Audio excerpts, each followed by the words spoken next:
Trade with Kamran Bhavani. क्या आप stock exchange में इन्वेस्ट करके पैसा कमाना चाहते हैं तो हमारे ग्रुप को ज्वाइन करें। हम आपको देंगे बर वक्त और बेहतरीन मशवरे।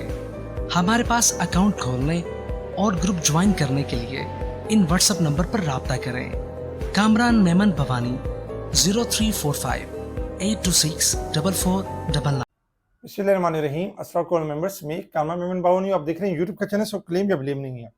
आज के इस वीडियो में हम बात करेंगे आखिरी दिन वही हालात, मशवरा इस वीडियो में, बड़ा स्टॉक बड़ा टारगेट, इसके ऊपर हम बात करेंगे। वीडियो के स्टार्ट करने से पहले करेंगे एक अच्छी बात। देखिए, गुनाहों की ऐसी दीवार ना खड़ी करें जो आपको अल्लाह से दूर कर दे। बिल्कुल हमने ऐसी दीवार से बचना है कि जो हमें अल्लाह से दूर ना कर दे। ऐसी दीवार को हमें गिराना है। इस दीवार में आप देखें तो बहुत सारी चीज़ें हैं, जो झूठ है, गीबत है, तकब्बुर है, चुगली है, बदज़ुबानी है, चोरी, हसद, बहतान, रियाकारी, बदगुमानी वगैरह, ऐसी बहुत सारी चीज़ें हैं। तो इस दीवार को हमने गिराना है और अल्लाह के करीब होना है। ऐसी दीवार से हमने बचना है। अच्छा, वीडियो को स्टार्ट करते हैं। मार्केट के हवाले से अगर हम देखें तो आज आगाज पॉजिटिव रहा और एक टाइम में मार्केट आपकी 594 पॉइंट प्लस तक भी गई। मार्केट 1,14,456 मार्केट ने हाई लेवल देखा, लेकिन जो रेजिस्टेंस लेवल बनता था 1,14,500, वहां पे क्लोजिंग नहीं थी मार्केट ने। और वहीं से फिर हमने पूरा दिन मार्केट के अंदर एक करेक्शन का फेज देखा और मार्केट तकरीबन 78 पॉइंट माइनस के साथ क्लोज रही 1,13,784 के करीब। 397 मिलियन के वॉल्यूम्स रहे, जो कल के वॉल्यूम से बहुत ज्यादा कम थे। कल तो ज्यादा वॉल्यूम से, आज कम वॉल्यूम से। कल 639 मिलियन के वॉल्यूम से, यानी वॉल्यूम्स में भी कमी रही। Top volume leader, top gainers, decliner आपके सामने, सेक्टर वाइज पोजीशन भी आपके सामने, जो सेक्टर वाइज पोजीशन के अंदर भी आज अच्छी खासी यानी गिरावट रही।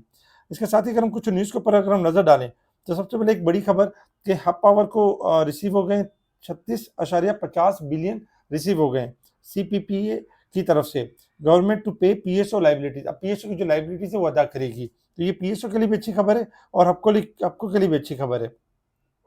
इसके साथ ही यानी अगर हम देखें तो अबू ज़ैबी के वली शेख खालिद बिन मोहम्मद बिन जायद यानी कि पाकिस्तान आ चुके हैं और काफ़ी सारे मामला होंगे और एमओयूज वगैरह यानी उसके ऊपर दस्तखत होंगे। सेमेट्री ग्रुप ने मुनाफे में 36% इजाफे की इतला दी। थल ने 4 अरब रुपए का मुनाफा जाहिर किया और 20% कमी रहा ईयर ऑन ईयर बेसिस के ऊपर। गंदारा को 1.30 अरब रुपए का मुनाफा हुआ। इसी वजह से आज गंदारा एक टाइम में 50 रुपए प्लस हो गया था, फिर पॉजिटिव क्लोज रहा। टीआरजी पाकिस्तान को इस्लामाबाद हाई कोर्ट ने हिस्स के हसूल को रोकने का हुक्म दे दिया। जो हिस्स के हवाले से जो मामला चल रहे हैं इनके, उसको रोकने का हुक्म दे दिया, जिस वजह से आज टीआरजी थोड़ा बेहतर हुआ। इसके साथ ही आज एक रिपोर्ट भी शाया हुई जिसमें वज़ीर खजाना की माहाना माशी आउटलुक रिपोर्ट जारी की गई, जिसमें बताया गया कि अकाउंट का सारा जो है वो सरप्लस है। बैरूनी सरमाकारी में इजाफा रिकॉर्ड, स्टेट बैंक के ज़खायर में इजाफा, रुपये की कदर में इजाफा, यानी कि रेमिटेंस में इजाफा हो रहा है 25.20%, बरामदात में 7 माह की जो है 9.70% का इजाफा, और दरामदात में जो है देखा जाए तो 7 माह की 16.80% इजाफा रिकॉर्ड किया गया। स्टेट बैंक के ज़खायर में इजाफा हुआ है और बहुत सारी चीज़ें, महंगाई में कमी हुई है। तो ये सारी चीज़ें जो है वो हमारी मैशत के लिए बताई जा रही है कि बेहतरी की तरफ जा रही है। सिटी फार्मा ने मीना की पहली बरामदात 5,60,000 यूरो का मुआहिदा के लिए, यही वजह थी सिटी फार्मा दोबारा 102 तक गया, 102.95 तक, लेकिन 3 क्रॉस नहीं कर पाया क्योंकि 3 रेजिस्टेंस लेवल था। 3 और 7 के दरमियान सेलिंग आ जाती है सिटी फार्मा के अंदर। कौसम का रिजल्ट देखा जाए तो दुरुस्त दागे खींच लिए, नुकसानात में 19% कमी। जो बहुत ज़्यादा नुकसानात हो रहे थे कौसम को, उसमें कुछ कमी यानी हुई है। अच्छा, प्रेमा ने 146 मिलियन रुपए का मुनाफे में 38% इजाफे की इतला दी है, मुनाफे में इजाफा रहा। एचबीएल ने माइक्रो फाइनेंस बैंक में 2 अरब रुपए की सरमायाकारी की मंजूरी दे दी। सितारा एनर्जी को माली साल में 13 करोड़ 10 लाख रुपए का नुकसान हुआ। अच्छा, गंदारा टायर के मुनाफे में भी कमी रही है 83%, जबकि बाटा पाकिस्तान का 85 करोड़ 10 लाख रुपए का मुनाफा, जो कि ईयर ऑन ईयर बेसिस के ऊपर 7% कम है। अच्छा, टीपीएल कॉर्पोरेशन को 1 अरब रुपए का नुकसान, जबकि ईयर ऑन ईयर बेसिस के ऊपर 34% की बेहतरी हुई है।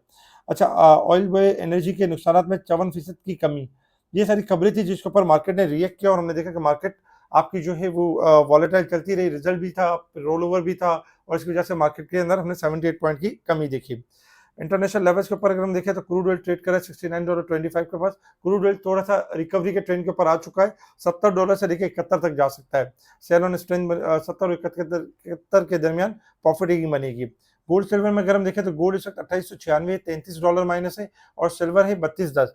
16 सेंट माइनस है। गोल्ड सिल्वर ओवरसोल्ड है, बाउंस बैक कर सकते हैं, रिकवरी की तरफ जा सकते हैं और डॉलर इंडेक्स में गिरावट एक्सपेक्टेड है। Resistance level and support level आपके सामने 89 पॉइंट ओवरसोल्ड है मार्केट वीक के हिसाब से, और बाकी अगर हम देखें तो साल और मंथ के हिसाब से मार्केट ओवरबोट साइड पे यानी परफॉर्म कर रही है। अब आ जाते हैं टेक्निकल चार्ट के ऊपर कि मार्केट ने मूव किस तरीके से करना है टेक्निकल चार्ट के हिसाब से।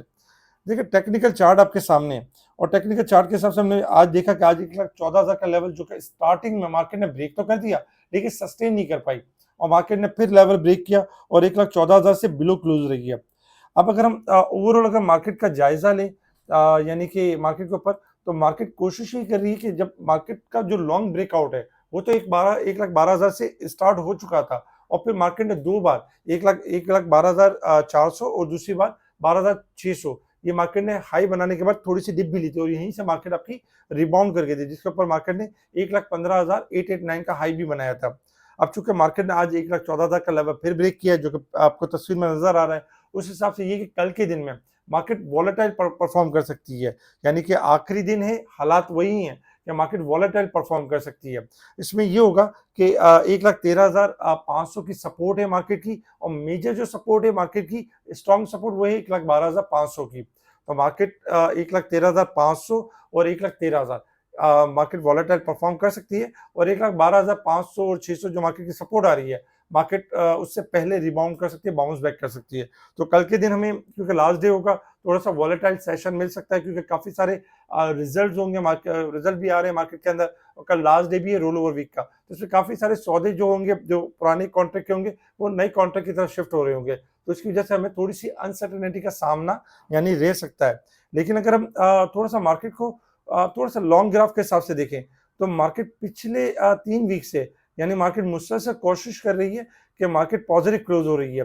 जैसे कि इस वीक के अंदर अगर हम देखें तो अभी भी मार्केट यानी थर्सडे तक 1,000 पॉइंट प्लस है, जबकि पिछले वीक के अंदर मार्केट 700 पॉइंट प्लस बंद हुई थी और उससे पिछले वीक के अंदर 1,762 पॉइंट क्लोज रही थी जब मार्केट ने 1,19,000 से करेक्शन लेना शुरू की थी। तो वहां से फिर मार्केट 3 वीक से अब बेहतर हो रही है। ये वीक भी आपका अभी तक तो 1,000 पॉइंट प्लस है। कल यही होगा कि कल भी मार्केट थोड़ा वॉलेटाइल परफॉर्म करेगी और 1,000 पॉइंट प्लस को जैसे मेंटेन रखती है, 1,12,500 को मेंटेन रखती है, तो इंशाल्लाह मार्केट के अंदर पॉसिबिलिटी है कि मार्केट आपकी जो है वो 1,15,000 1,18,000 ये लेवल भी बीट करेगी। तो कल के दिन की क्लोजिंग बहुत इंपॉर्टेंट है और इंशाल्लाह एक्सपेक्टेड यही है कि मार्केट पहले स्टार्टिंग में थोड़ा वॉलेटाइल होती है तो इसमें हमें प्रेशर या पैनिक नहीं करना चाहिए, मार्केट किसी भी टाइम रिबाउंड कर जाएगी। आप देख रहे होंगे कि आपके सामने ट्रायंगल है, जो पहले एक बड़ा ट्रायंगल था उसमें मार्केट ने एक टॉप रखा है 15,889, उसके बाद मार्केट स्लोली ग्रेजुअली अपने बिल्कुल ट्रायंगल के करीब आ चुकी है और लेवल में यही है कि जैसे ही लेवल ट्रायंगल का जो लेवल बनता है 1,15,000 का जो लेवल बनता है मार्केट का, जैसे ब्रेक करेगी मार्केट 1,15,500 1,17,000 1,19,000 की तरफ बढ़ेगी और सपोर्ट लेवल में जो ट्रायंगल की जो आ रहा है वो 1,12,500 आ रहा है। तो कल के दिन मार्केट आपकी थोड़ी वॉलेटाइल रह सकती है, आपने घबराना नहीं है, आपने पैनिक नहीं होना है, अच्छे स्टॉक डिप पर चूज करने, हाई से पर नफा बुक करते हुए चले जिन स्टॉक में नफा हो। बाकी ये कि अच्छे स्टॉक एवरेज करते रहे, इंशाल्लाह मौका मिलेगा। ऑयल एंड गैस सेक्टर से रिलेटेड काफी सारी अच्छी खबरें हैं, सर्कुलर डेट को लेके अभी आपने देखा कि अब पावर को जो पैसे रिसीव हुए अब गवर्नमेंट पे करेगी, पीएसयू की लाइबिलिटीज को क्लियर करेगी। इसी तरीके से ओजीडीसी है, पीपीएल है, तो इंशाल्लाह एक्सपेक्टेड ये कि आपका जो इंडेक्स होगा वो बेहतरीन मूव करेगा, साथ साथ स्टॉक भी बेहतरीन मूव करेंगे। बाकी इसके साथ ही अगर हम देखें तो सीमेंट सेक्टर है, छोटे स्टॉक्स हैं, बहुत सारे जो स्टॉक्स हैं इंशाल्लाह मूव करते हुए नजर आएंगे। अच्छा, कल जो कि लास्ट डे है मंथ का, लास्ट डे है क्लोजिंग का, तो इस हिसाब से जैसे इंडेक्स में आपने देखा कि वीक ऑन वीक बेसिस के ऊपर इतनी ज्यादा मार्केट यानी कि ओवरसोल्ड नहीं ना ओवरबॉट है, 89 पॉइंट ओवरसोल्ड है। तो उस हिसाब से यही है कि बहुत सारे ऐसे स्टॉक्स होंगे जो बहुत ज्यादा बड़े हुए होंगे तो एवरेज की वजह से थोड़ा नीचे आ सकते हैं, प्रॉफिटिंग की वजह से नीचे आ सकते हैं। बहुत सारे ऐसे स्टॉक्स होंगे जो अपनी एवरेज से बिलो ट्रेड कर रहे होंगे तो रिबाउंड कर सकते हैं, बहुत सारे स्टॉक ऐसे भी होंगे जो यानी कि एवरेज के पास ही ट्रेड कर रहे होंगे। तो कल के दिन में यही वजह है कि जो स्टॉक बहुत ज्यादा हायर पर होगा उसमें थोड़ी प्रॉफिटिंग नजर आएगी, जो बहुत लोअर साइड पर होगा वो रिकवरी भी करते हुए नजर आएगा। तो कल इस चीज का हमने खास ख्याल रखना है। कल का दिन काफी इंपॉर्टेंट होगा क्लोजिंग के एतबार से भी और प्राइस एवरेज क्लोजिंग के एतबार से भी मार्केट क्लोजिंग देगी। इसके अलावा कल के लिए कुछ स्टॉक्स हैं जो अपने टारगेट्स अचीव कर सकते हैं, जिसमें ट्रिपल जीएल है, पीपीएल है, ओजीडीसी है और एसएनजीपी वगैरह ये अपने टारगेट अचीव कर सकते हैं। अच्छा, बड़ा स्टॉक बड़ा टारगेट, जी बिल्कुल, बड़ा स्टॉक बड़ा टारगेट कहने का मकसद है कि मुख्तलिफ ब्रोकरेज हाउस की तरफ से ये बताया जा रहा है कि जो सर्कुलर डेट के जो मामलात हैं और जो अभी हालिया जो वजीरिस्तान के हवाले से जो ड्रिलिंग हुई है, जो डिस्कवर हुई है गैस वगैरह, उसके हिसाब से ओजीडीसी का जो टारगेट सेट कर रहे हैं 358 का टारगेट मुख्तलिफ ब्रोकरेज हाउस दे रहे हैं कि ओजीडीसी जो आने वाले दिनों में 358 रुपए तक भी यानी कि इसका टारगेट टीपी हो सकता है इस हिसाब से। और हमारी पेट्रोलियम का 570 रुपए यानी कि एक्सपेक्ट करते हैं। अच्छा, ओजीडीसी चूंकि 358 रुपए का टारगेट दे रहे हैं मुख्तलिफ ब्रोकरेज हाउस, क्या ऐसा पॉसिबल है कि टीआरजी इस तरह ओजीडीसी इस तरह यानी कि 358 तक जाए? तो ओजीडीसी में अगर हम देखें तो देखिए ओजीडीसी का जो स्टॉप लॉस बनता है वो 200 रुपए का स्टॉप लॉस बनता है। अगर ओजीडीसी 200 का स्टॉप लॉस ब्रेक नहीं करता है तो नो डाउट ओजीडीसी के पास जगह है कि ओजीडीसी स्टेप बाय स्टेप 220, 240, 250 ये लेवल अचीव कर सकता है और आने वाले दिनों में ये लेवल भी अचीव कर सकता है जो मुख्तलिफ ब्रोकरेज हाउस दे रहे हैं। मगर होगा ये कि स्टॉप लॉस को ट्रेल करना होगा। तो इस वक्त 200 रुपए स्टॉप लॉस है ओजीडीसी का और लॉन्ग टारगेट बिल्कुल अचीव कर सकता है। इसके अलावा इस वीडियो को लाइक करें, सब्सक्राइब करें, आगे फॉरवर्ड जरूर करें।